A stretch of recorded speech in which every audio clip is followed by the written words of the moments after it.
Hello, it is Katie from Crafting Ruby Dreams, and welcome back to my channel where I talk about planners, goal setting, writing, publishing, and getting right with my finances. Today is a getting right with my finances kind of day. I will be sharing a spreadsheet that I developed for myself to use in tracking my sinking funds and where I am allotting my money, as I generally just toss all of my sinking funds money into one savings account that I don't usually look at. So it's just all one big pot of money that has no real shape or form other than the total amount. So this tracker will help me visualize how much I'm saving toward each sinking fund and let me know where I am in respect to what my goals are for each sinking fund. I am really hoping that you enjoy it, and we'll share how you can get your very own version of this tracker if it resonates with your brain and you think you might find it useful. So on to this spreadsheet demonstration. Welcome to my sinking fund progress tracker. This is a Google Docs spreadsheet that I created after a therapy session with my therapist when she had to get me to realize when I was about to finish contributing to my moving fund, which you can see my goal was $3,000, and I met that with today's contribution, and I am at 103.37% of my goal. So I'm really pleased about that because I just had this figure in my head, and I'm like, yes, I know I'm contributing, but I just didn't do anything to really make that a reality in my mind. So that's why I came up with this sinking fund tracker, and I'm going to go through this individually so I can explain why I'm doing. I've talked about pretty much all of these goals except for the emergency fund in my financial goals videos for 2021, the recent update that I did for quarter one, as well as the overall goals at the beginning of the year.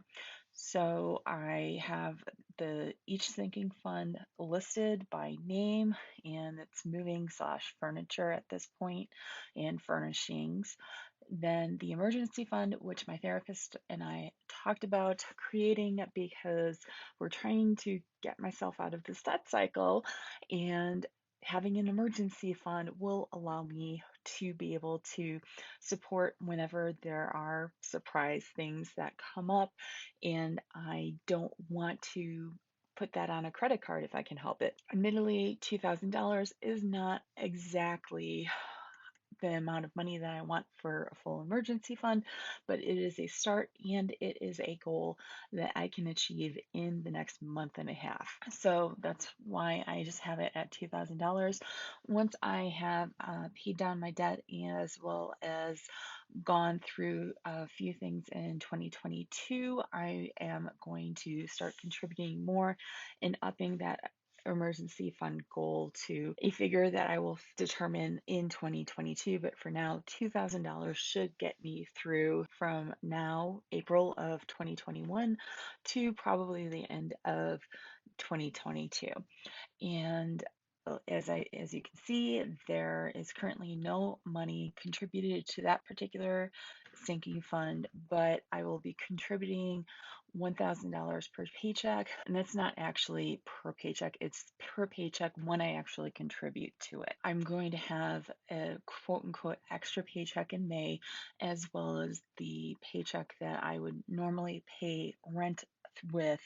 Those are the two paychecks that I will be contributing the $1,000 to this particular sinking fund. Then I have my Christmas 2021. I have a goal date of November 5th, 2021, and I'm going to explain this blue situation in a moment. For now, I'm just contributing $7.50 per paycheck, and I started doing that with today's paycheck, and I currently have 0.63% saved.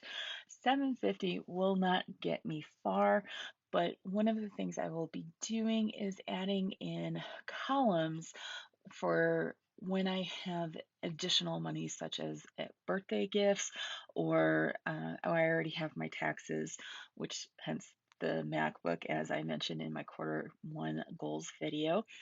as well. So taxes, if I manage to get a second job later this year, that will help me increase my income. That is all money that I'll be adding in and adding columns so I can add to the tracker. But for now, these are just my paychecks starting with today. I then have a 2022 vacation. Originally, as I've mentioned in the goals videos, that was $1,000. My mom saw the tracker and she suggested that I actually up that, since the plan for now, depending on what the state of the world is in 2022, we will be taking a vacation to Scotland to help my brother celebrate a milestone birthday, because that's where he would very much like to go, as well as the fact that my mom would very much like to go to Scotland when we can travel internationally again. So those two wants and desires converged, and the goal for sometime next year, preferably June, is Scotland. So I would like to have $2,500 saved to that at some point. We will see. But for now, I'm contributing $5 per paycheck. And following that is what I'm calling BeccaFest 2022. This will be the conference that I attended last year virtually. It was their first year, and so they had to do some very hard pivoting with the pandemic. And then this year they decided again to do it virtually, since we are still working our way through getting everybody vaccinated. I will be fully vaccinated in a few weeks, and I am so incredibly happy. But for now, 2021 will also be virtual. 2022, the hopes are that it will be in person again and in Bozeman, Montana, where it was originally supposed to be last year in 2020.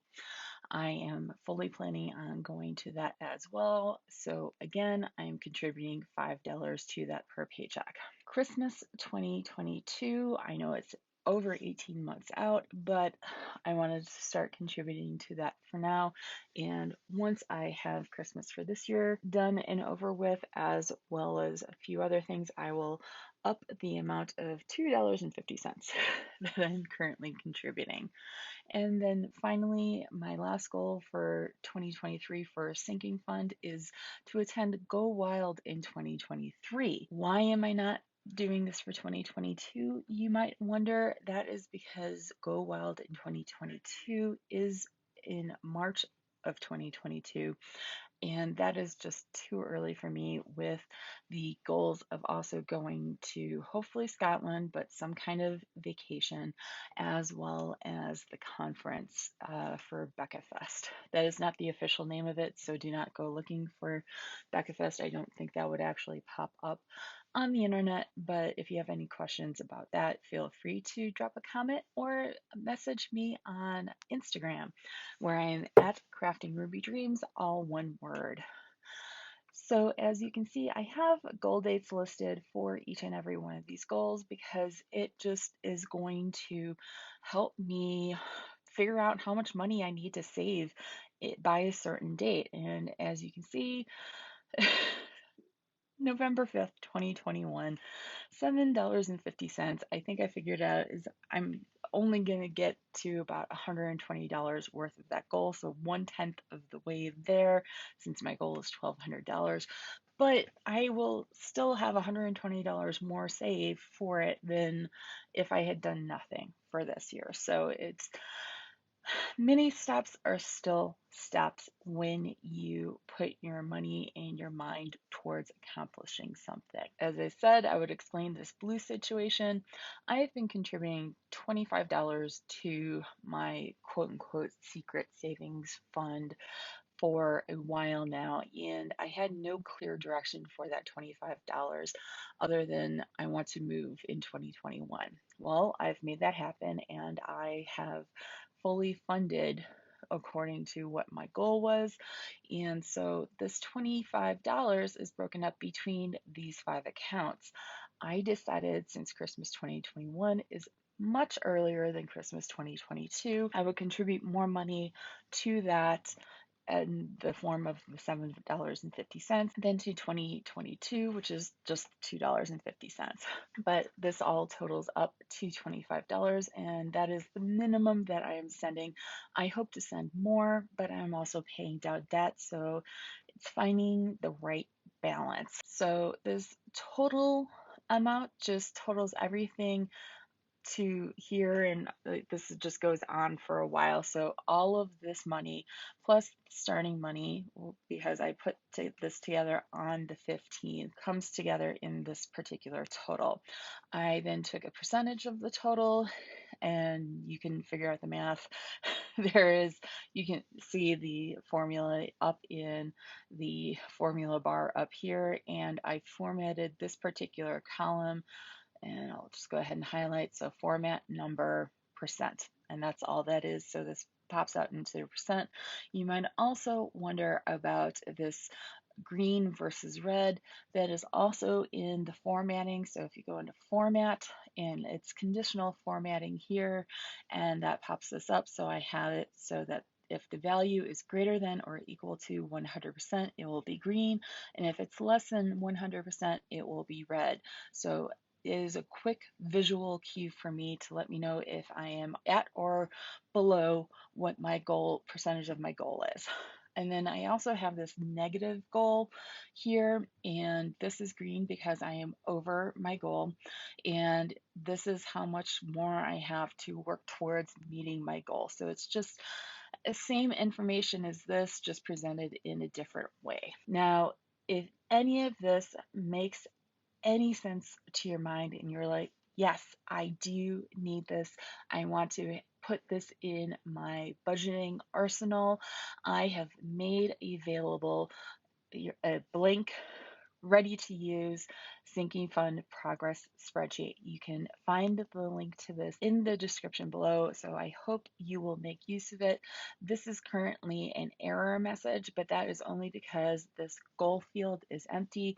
If you were to put $3,000 in here and hit enter, then it fills it in automatically. So this is an error only as long as this particular field is at 0. So I also do have these very lovely notes for each of these columns, and you can see it through the mark in the upper right hand corner of the cell, and you can hover over it and it will give you the note. One other thing that I want to show you with regards to the 2022 spreadsheet for this is that I have it set so that it will reference what is on the 2021 spreadsheet.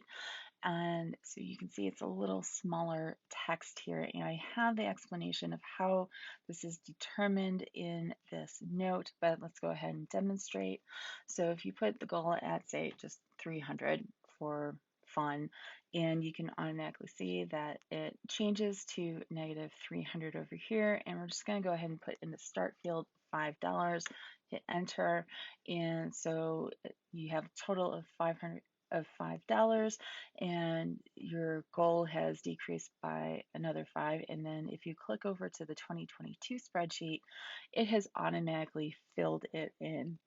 Now you still have to put in the goal that you have for the year. So this is more for use of goals that continue into 2022. So in the same way that I have it in my goal funds, and let me go over and show you, I have these particular funds which will move over into 2022, and I have them referencing the 2021 spreadsheet, so they will just continue on. And you can see this with the goal date. Now the 2022 vacation, it has the goal date of 12/31, but that is because I still haven't updated this particular spreadsheet to be reflective of Scotland, other than the fact that I was originally planning for this sinking fund to still continue accumulating money into 2022, but I am actually going to have to change this goal date as well as this goal amount. So if you are interested in getting the spreadsheet because it resonates with you, please go ahead and open up that description box below, and the link will be in there. If you have any questions, drop those in the comments. And as always, if you have found anything in this video useful, please hit that like button, as well as tell your friends. I really appreciate the time that you spend with me here in the Crafting Ruby Dreams community, and appreciate your time and attention. So Thank you so much, and may all your dreams be Ruby dreams. Bye bye.